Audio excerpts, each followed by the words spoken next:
Hi everyone, Sonia here, and you are watching Pouring with Sonia.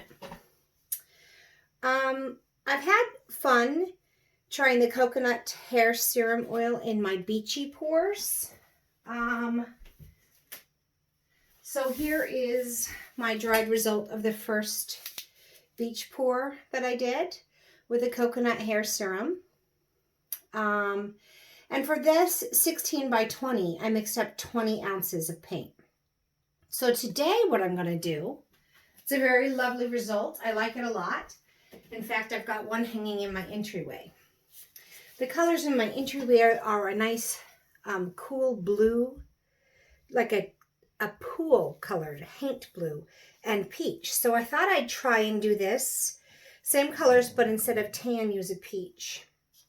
Instead of coconut hair serum, use the silicone oil. And Julie Cuts, this was originally her color palette, and we had a little bit of back and forth, and she asked how much paint I used for my 16 by 20, and I said, you know, I take length times width and divide by 16, so I did 20 ounces. She said for hers, and she is like the acrylic flip cup queen as far as I'm concerned, she does between 33 and 35 ounces. So I found that very interesting. If you have less stretching to do because you have more paint, then your cells won't get distorted and they'll probably stay in that nice circular pattern. So I've got 33 ounces of paint mixed up here. So let's give it a go.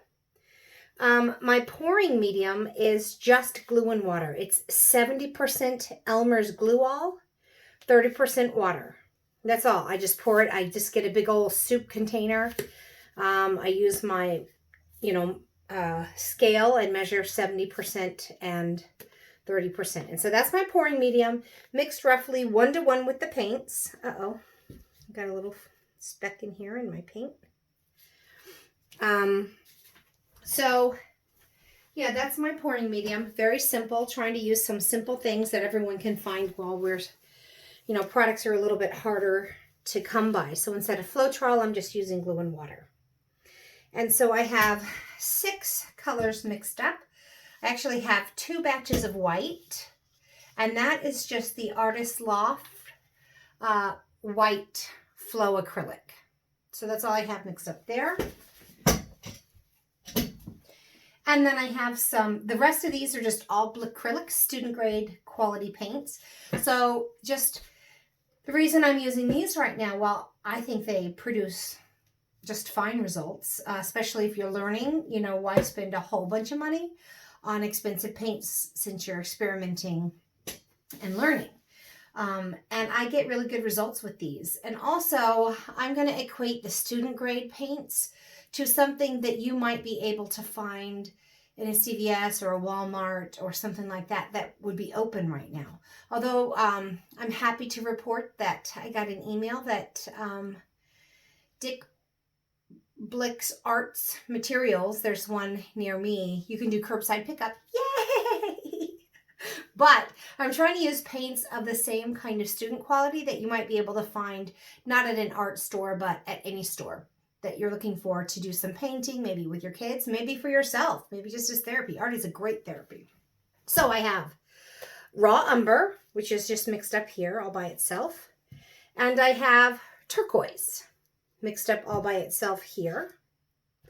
And then what I have is I've mixed up a beautiful teal. I love this teal color. And that is about 2 parts phthalo blue to 1 part phthalo green. So you can make it as blue tealy as you want, or if you wanted more of a green teal, maybe flip-flop that and do more, pardon me, green than blue. But that's just mixed up phthalo blue, phthalo green. And then for my peach, instead of, I did kind of a sand-colored tan last time by just mixing the raw umber with white. Well, for this peach, since those are the colors in my entryway, I started with 1 part white to 1 part yellow. So about 1 ounce of white paint, 1 1/4 ounces of yellow paint, and then just 1/8 to 1/4 ounces of red. You don't need much red at all. But so like 1-to-1 basically of the white and yellow and just a touch of red. And then you'll get kind of this nice peach. Of course, you can lighten that down if you want by just making it more of a white base. There's stuff falling off my gloves. I was trying to reuse them, but I think I'm going to just get a new pair on because I just have a bunch of debris falling off it. And I have a very small workspace, so I'm going to move these paints out of the way, and I will be right back. Literally just over here, but a 16 by 20 isn't a humongous painting, but I just have a very small amount of space. So I'll move this out of the way for right now, my 16 by 20. And let's get some gloves back on, clean ones that aren't going to be dropping a whole bunch of debris into my paints. And then let's mix some silicone in. So last time I did 20 ounces of paint instead of 33. I used the coconut hair serum, and this time I'm going to use the Spot On treadmill oil. And I mixed up tan instead of peach. I'm going to set my whites aside because I don't want to add the silicone to those. But for all the others, I'm going to add about 1 drop of the silicone oil per mixed paint. So I have about 5.5 ounces in each of these. So I'm just going to do 5 ounces or 5 drops. So let's just count that out real quick. 1, 2, 3, 4, 5. The one thing you want to make sure of is if you've got your stick in here, you're not putting it on the stick, you're putting it in the paint. 2, 3, 4, 5. 1, 2, 3, 4, 5. And 1, 2, 3, 4, 5. Now the other thing you'll need for this technique, and this pour, I'm sorry, I've got such a frog in my throat, is a little torch. Because it's the heat with the silicone oil that causes a chemical reaction, and the oil reaches up through the paints and creates those fun little cells. So the torch is easiest. I'm going to give these a good mix. The torch is easiest because you're not, like a hair dryer produces heat, but it's going to blow the paints around, and I don't want to blow them around. Now, I've had people say that they have trouble where they've tried doing flip cups and they just get big craters in their painting. And I think at least one possible cause is because a lot of people say, don't mix that silicone oil in. Do like 1, 2, 3, 4, and that's it. I like to mix it in real good because if you flip it upside down and there's a big glob of oil that didn't get mixed in with your paints, like I want to get it all the way to the bottom of my colors. If you've got a big glob of oil that didn't get mixed in well, and you flip it upside down and that oil touches your canvas first, it's going to create a crater and you are not going to get any paint to stick there. And that's not the effect you're going for. So for me personally, I like giving them a good stir so that I don't have that problem. Some people don't like to do that though, because they say that they get smaller cells. And by mixing less, they get bigger cells. I don't know. All right, so these are all mixed up now. I'm going to put them in my cup in the order that I want. Let's see, put them in order here. White, brown, turquoise, white, peach, teal, I think. And I'm going to layer 4 cups with paint. So I will have 4 flip cups. Get these cups back out here. I don't have push pins on the back. Okay. Hopefully you can still see that. Just making sure. Yeah. Okay. So let's do this thing. Let's get my 4 cups here. Just gonna kind of probably try and do 2 layers. I know it's not very fun to watch this, but so I'm gonna do about half of my paint. Oh, you know what I forgot to do? Here's what I'm going to do real quick. I can do it for 2 of the cups. I like to spray a little bit of the silicone lubricant. It's just a quick spray into the cup. Almost like Pam. So I just have that silicone spray in there so that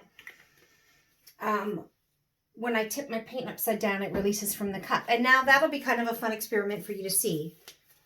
The cups that have the silicone oil in them and the cups that don't. Back to my pouring. But fair warning on that silicone spray, it's very, creates quite a vapor, quite a stench and a smell. So I don't often use that in the winter when it's cold because I can't have my windows open. So, and I'm just going to kind of drizzle this on top because I want the colors to kind of lay on top of one another. Whereas if I poured it really high and straight down, they would start mixing in the cup.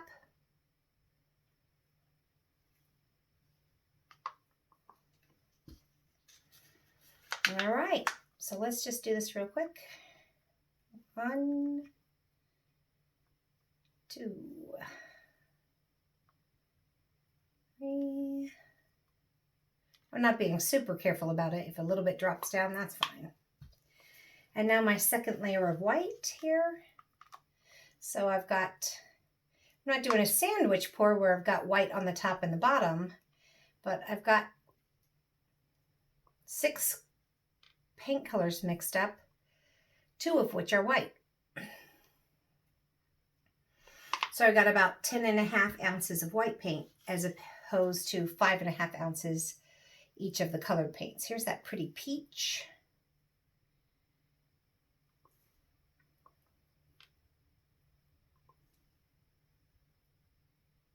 All right, and now for one of my favorite colors, this beautiful teal. I like it a lot.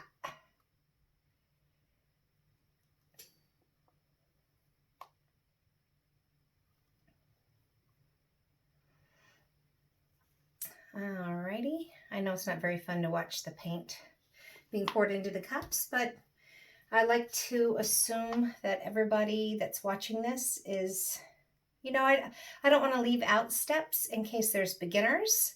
So if you're not a beginner and you're well aware how to layer paint in a cup, just go on and fast forward through this. Oh, you know what? Let me talk to you about the consistency a little bit.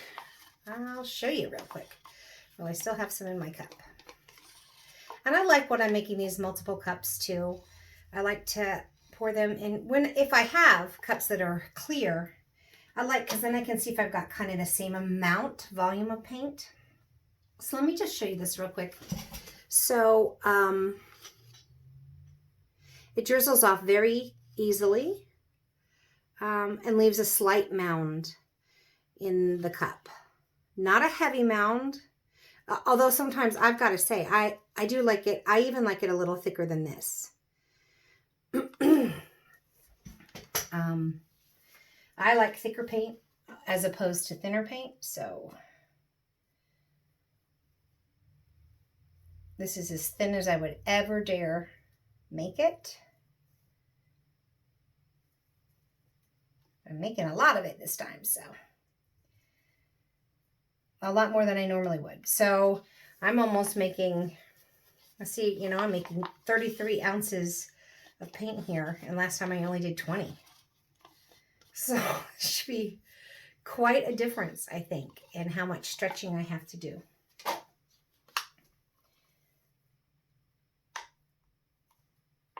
Oh, I just love this turquoise too. And that's just blue acrylics. That's just their shade. It's just called turquoise. And it's a nice little pretty bluish green. I like the hue of it.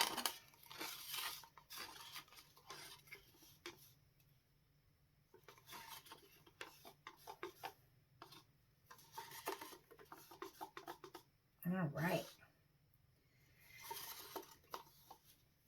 I don't know why I went to each cup. I guess because I like the turquoise and the teal so much. I want to make sure I get every last drop.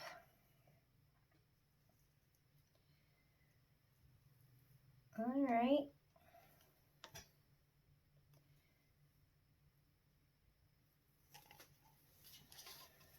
Yeah, they're all pretty equal and as far as how much paint I've got in each cup, so that's good.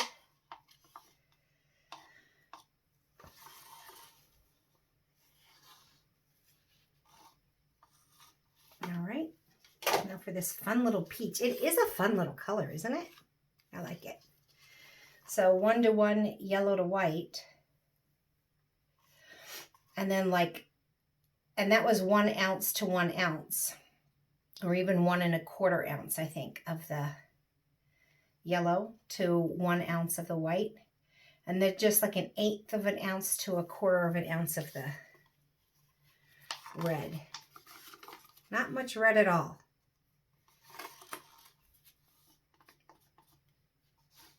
You know what? I did go back and add a little more white. So it probably was 1-to-1 white to yellow.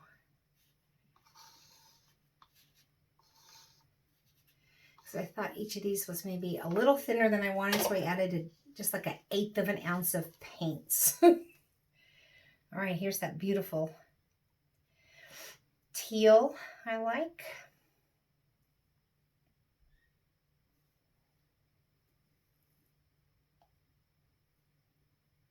Beautiful. This one maybe has a little bit less paint overall. So we'll just go scoop it out right there.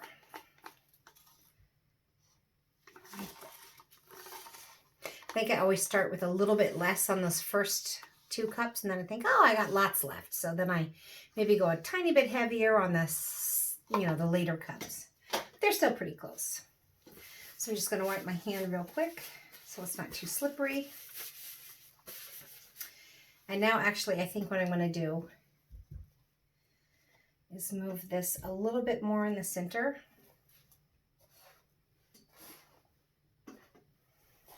Just moving my cups in so I can move my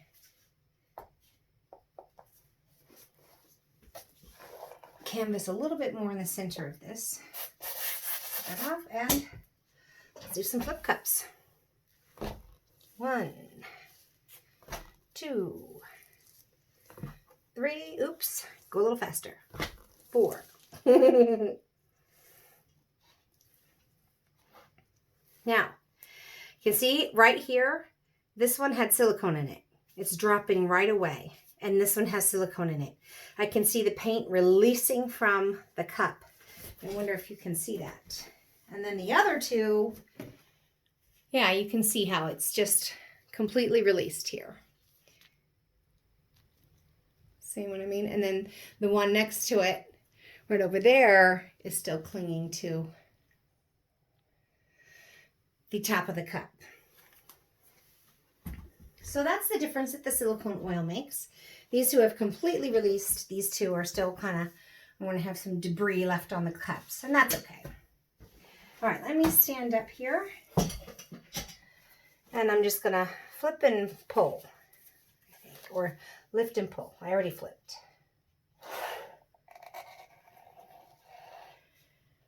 I'm going to kind of grab some and take it to the corners.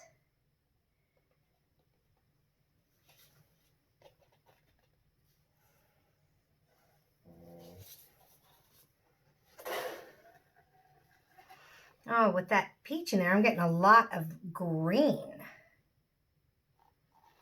which is interesting. The peach mixed with that and made, instead of a blue, I definitely have a green vibe. Definitely a green vibe, which isn't really what I was going for, but kind of like these stripes, so I'm going to let that go all the way. And now this one, boy, that's a lot of paint.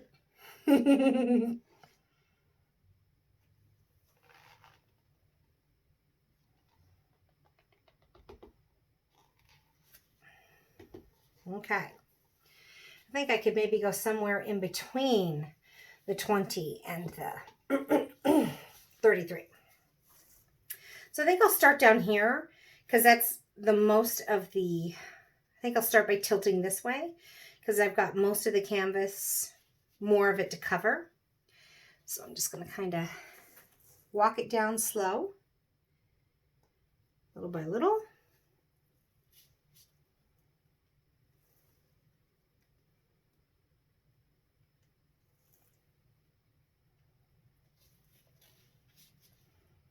Till I get that corner tipped off. And I get that corner tipped off. Bring it back to the middle a little. Okay. And now let's put some heat on here. Get some of those cells really developed. I mean, I've got a few anyways, but I'm going to start a little high. And just do little baby circles.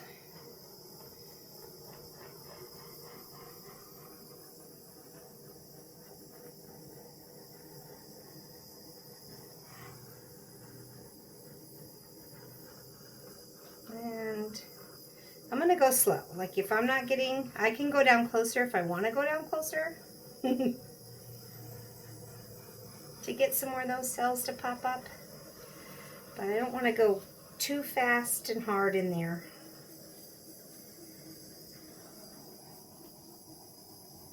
And get some big, huge clusters. Okay, right now it looks like I'm just popping air bubbles. So I'm going to go back over it. I got a little patch of ones there. I'm going to go down a little bit closer. And I can see that I'm getting some now when I go in a little bit closer.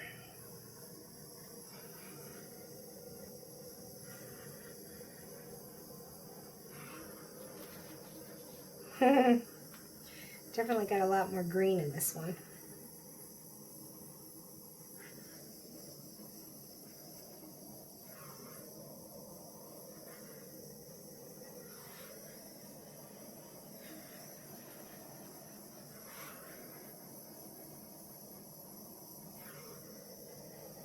All right. What I was trying to do with that, I mean, I probably should have been more,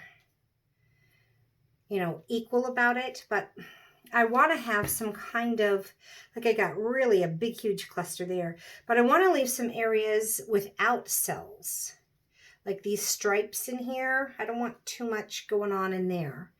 And I want some background in here that don't have cells. So that was kind of the plan there. Probably should get it.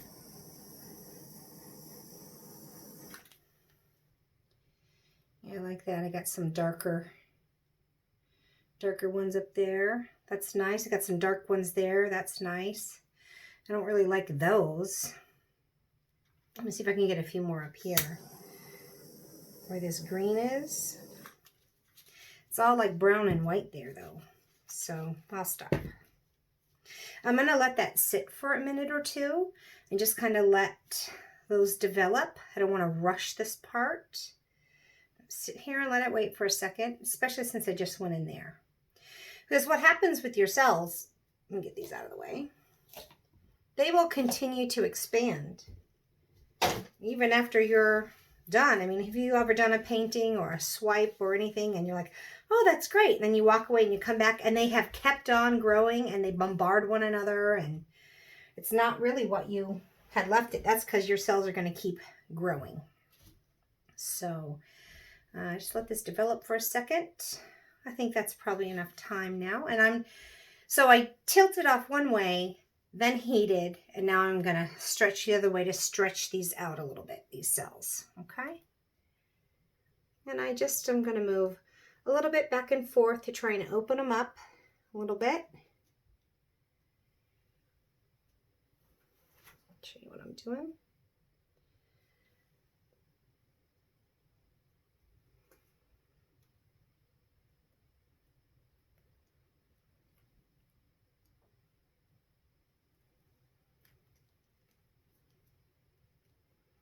Let's go back down and get this corner there.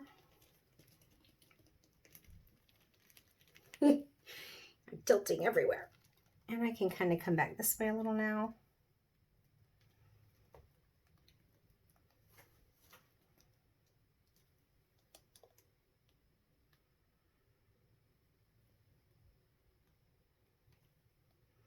And I think I'm gonna, I do wish I got these stretched out a little more. And this big white glob up here that I went back in and added at the last minute. I wish I hadn't done that.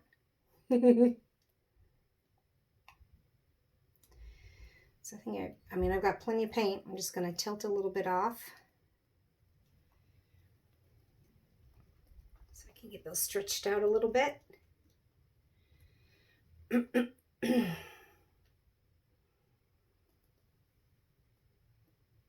I don't think I need quite this much paint next time. Maybe I'll do like 25 ounces and give it a go.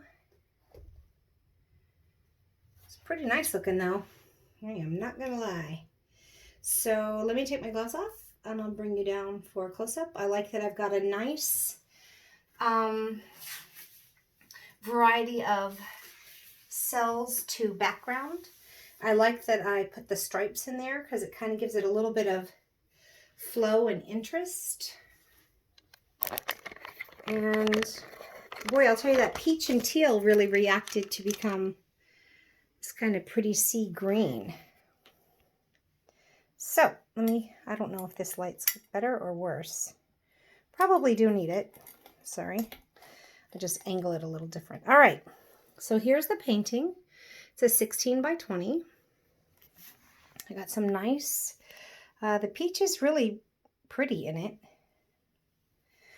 I think